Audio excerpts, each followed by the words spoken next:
Sa mga sandaling ito, nananatiling matatag ang mga kapuso nating Davaoenyo. Hindi raw sila titiklop sa gitna ng pagsubok. Narito po ang aking report.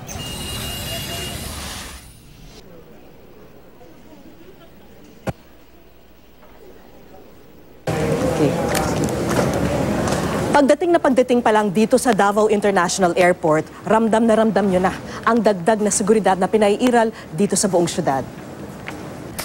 Dito po mismo sa harap ng airport, nakapwesto itong 2 K9 unit na ito. At kung dati every 2 hours sila nagsasagawa ng perimeter check, ngayon every hour na lang. May military presence din sa labas ng airport. Bagamat dati nang may mga nakaposisyon dito, dinagdagan pa umano sila.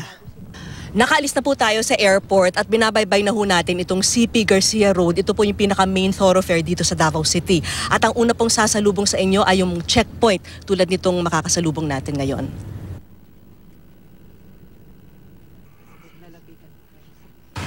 Good evening po, Kuya. Ano yung mga tip nyo po sa mga motorista para mapadali po yung trabaho? Pag-i-cooperate lang po, buksan yung ilaw, tapos yung bintana. Yung mga sasakyan na kaya ng bus, yung mga utility vehicle, usually pinabababa namin kasi may mga bagahe sila. 24/7 ang kanilang checkpoint.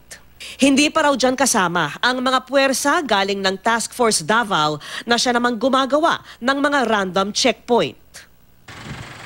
Good evening po, si Vicky po sa GMA News. Tanungin ko lang ho kung paano na iba yung security ngayon dito sa mismong blast site kumpara sa mga nakalipas na araw. Sa ngayon po ma'am, bali red alert po kami. Although 24/7 yung ginagawa naming security dito ma'am sa Task Force Davao. Ginakandak namin po yung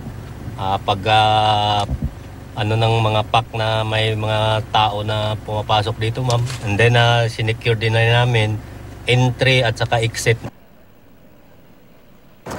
Nandito po tayo ngayon sa Rojas Night Market at dito po mismo sa espasyong ito, sumabog yung bomba nung Biyernes ng gabi. Pero ngayon, natabunan na itong lugar na ito ng mga bulaklak na inialay ng mga Davaoenyo. Nagsindi rin po sila ng mga kandila at nagpaskil din ng mga karatula tulad nito.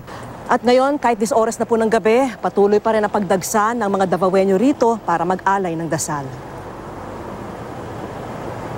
Bukod sa pakikiramay, ang pagpunta umano ng mga Davaoenyo rito, may ibang mensaheng nais iparating. Kung sino pa yung inosente, sila pa yung nadedehado po. It doesn't help if we continue to be scared and be afraid of what's happening. So it's time to show to the world that we are one in this. Natatakot po konti, pero dapat we must remain strong.